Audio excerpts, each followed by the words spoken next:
Monsoon के season में राजस्थान में स्कूलों की बिल्डिंग्स गिरने का सिलसिला लगातार जारी है। बारिश के चलते रोजाना कहीं न कहीं किसी न किसी स्कूल की बिल्डिंग्स या उसका हिस्सा गिर रहा है। ताजा मामला बारां जिले का है। बारां शहर का राजकीय उच्च माध्यमिक विद्यालय है ये, और यहाँ आप देख सकते हैं कि आज सुबह 7-7:30 बजे के करीब जो बिल्डिंग के पीछे का हिस्सा है वो उसकी जो दीवार थी वो अचानक गिर गई। ये इस जो सामने की जगह आप देख रहे हैं ये फिजिक्स की लैब थी, और ये जो बिल्डिंग का जो हिस्सा गिरा हुआ है, जिस कमरे की दीवार गिरी हुई है, वो लैब के प्रभारी का ऑफिस था।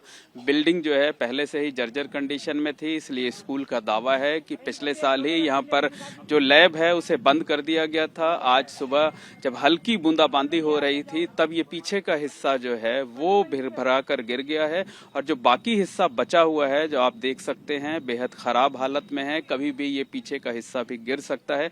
गनीमत ये थी कि भारी बारिश की आशंका के मद्देनजर बारां जिले में 2 दिनों तक सभी स्कूल बंद रखे जाने का आदेश दिया गया है। लिहाजा जिस वक्त ये हिस्सा गिरा है उस वक्त स्कूल में कोई नहीं था, इस वजह से किसी को चोट नहीं आई है, किसी की जान का नुकसान नहीं हुआ है। और यहाँ पर कई दिन पहले भी सर्वे हुआ था, तब इसे जर्जर घोषित किया गया था। सामने की तरफ एक नोटिस भी लगाई गई है, वो आप देख सकते हैं कि क्षतिग्रस्त करके लिखा हुआ है, सफेद कागज पर लिखा गया है। और जब आज स्कूल की बिल्डिंग का ये पीछे का हिस्सा गिरने की जानकारी सामने आई तो प्रशासन के तमाम अधिकारी, शिक्षा विभाग के तमाम अधिकारी मौके पर पहुंचे हुए हैं, और एसडीएम साहब पहुंचे हुए हैं। शिक्षा विभाग के तमाम अधिकारी हैं, जो विद्यालय के प्रिंसिपल हैं वो हमारे साथ हैं, उनसे बात करते हैं। ये हिस्सा कब गिरा, कैसे गिरा, और किसी को कोई नुकसान तो नहीं हुआ? आज सुबह जैसे मैं 7:15 बजे विद्यालय आया तो आते ही उसको सूचना, जैसे इधर आया तो देखा तो एकदम पीछे की जो दीवार है मैदान की तरफ की वो एकदम धराशायी हो गई।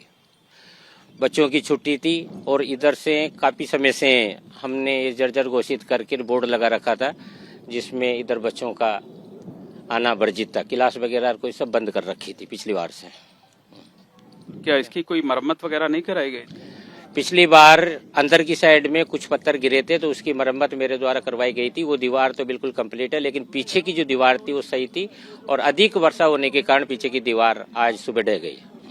आगे क्या कदम उठाएंगे, क्योंकि बाकी हिस्सा तो और भी डैमेज है, कभी भी गिर सकता है? इसको शिक्षण कार्य के लिए तो वर्जित कर रखा है, बच्चों को इधर आने नहीं देते हैं, और हमारे उच्च अधिकारियों को हम अवगत करवाएंगे। इस बिल्डिंग का जो भी उच्च निर्णय ले सके जो विद्यालय के हित में वो कार्य करवाया जाए। निश्चित तौर पर कहा जा सकता है कि जो विद्यालय के प्रिंसिपल हैं उनका साफ तौर पर कहना है कि यह हिस्सा पहले से ही जर्जर था। पिछले साल से ही यहाँ पर बच्चों को नहीं आने दिया जाता था, यहाँ पर शिक्षण का कोई कार्य नहीं होता था। आज सुबह ये बिल्डिंग का पीछे का हिस्सा गिरा हुआ है और बाकी हिस्से भी जर्जर हैं। तो कहा जा सकता है कि यहाँ पर जो विद्यालय हैं खराब कंडीशन में हैं। लगातार जो है हादसे हो रहे हैं। झालावाड़ में 7 बच्चों की मौत हुई है, और कई दूसरी जगहों पर अगर आज यहाँ छुट्टी ना होती, यहाँ पर बच्चे होते, तो यहाँ भी बच्चों को भी नुकसान हो सकता था। अब देखना ये होगा कि झालावाड़ की घटना से सबक लेते हुए राजस्थान में जो जर्जर इमारतों वाले स्कूल हैं उनकी हालत सुधारने के लिए, बच्चों की जिंदगी सुरक्षित करने के लिए क्या कदम उठाए जाते हैं। जैसा कि आपको पता है कि ये हमारा कोटा रोड का जो विद्यालय है काफ़ी पुराना है, और ये जैसा कि आप देख रहे हैं कि हेरिटेज बिल्डिंग भी है। इसको क्योंकि कमज़ोर थी, इसको पिछले सत्र से ही इन कमरों का उपयोग नहीं लिया जा रहा था। पूरी तरह से इन कमरों को बंद कर रखा था। और आज सुबह जैसा आपको पता है अतिवृष्टि है पिछले 2 दिन से, कल का भी रेड अलर्ट था, आज का भी रेड अलर्ट है। तो उसमें जो आप देख रहे हैं कि ऊपर का हिस्सा गिर गया, नीचे का हिस्सा भी काफ़ी डैमेज हो गया है। तो हमारी पूरी टीम यहीं पे ही है। हमने तत्काल इसमें जो कमेटी है, जो पीडब्ल्यूडी के साथ हम कमेटी बनाते हैं डिमोलिशन के लिए, वो कमेटी बना दी गई है। वो कमेटी अगले से 2 से 3 घंटे में ही हमको रिपोर्ट दे देगी। अगर रिपोर्ट में पाया जाएगा कि ये सुरक्षित है, इसकी रिपेयर नहीं हो सकती, तो हम आज ही आदेश करके इसको डिमोलिशन इस बिल्डिंग का पूरी तरह से करेंगे। साथ ही साथ जो माननीय मुख्यमंत्री महोदय के निर्देश हैं, हमने जो कमेटी बनानी थी ब्लॉक स्तर पर वो भी बना दी है। 5 दिन का समय दिया गया है सभी का सर्वे करने का, लेकिन हम 5 दिन का वेट नहीं कर रहे। जो हमको नॉलेज में जो जर्जर बिल्डिंगें हैं उनका हमने सर्वे कल रात तक ऑलमोस्ट पूरा कर लिया है। 2 दिन की छुट्टी भी है क्योंकि अलर्ट है। इस कारण से कोशिश ये है कि हमारी कोई भी असुरक्षित बिल्डिंग में कोई भी बच्चा या कोई भी कार्मिक नहीं बैठेगा।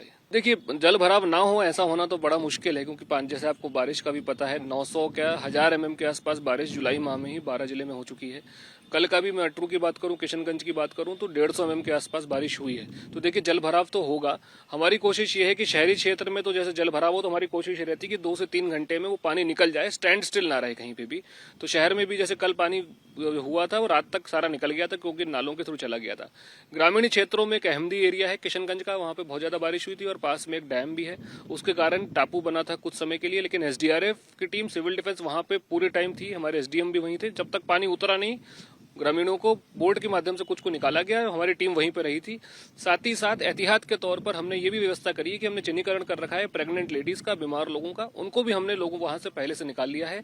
और कल भी हमने कुछ जगह जैसे कि बांगरोल में एक वेस्ट वेयर था, वो टूट रहा था, पानी आ रहा था, उसके कारण से लोगों को हमने कैंप्स में शिफ्ट किया था। कोशिश ये है कि हम पहले से एंटिसिपेट कर लें, हमारे जो पॉइंट्स उनको आइडेंटिफिकेशन कर रखी है, लोगों को शिफ्ट करके कैंप्स में ले आए ताकि किसी भी तरह की जान माल की हानि ना हो। एडमिनिस्ट्रेशन भी अलर्ट मोड पे, पूरी तरह से अलर्ट मोड पे, और सीएम साहब के जो निर्देश है उनकी पूर्ण पालना करी जा रही है यहाँ पे।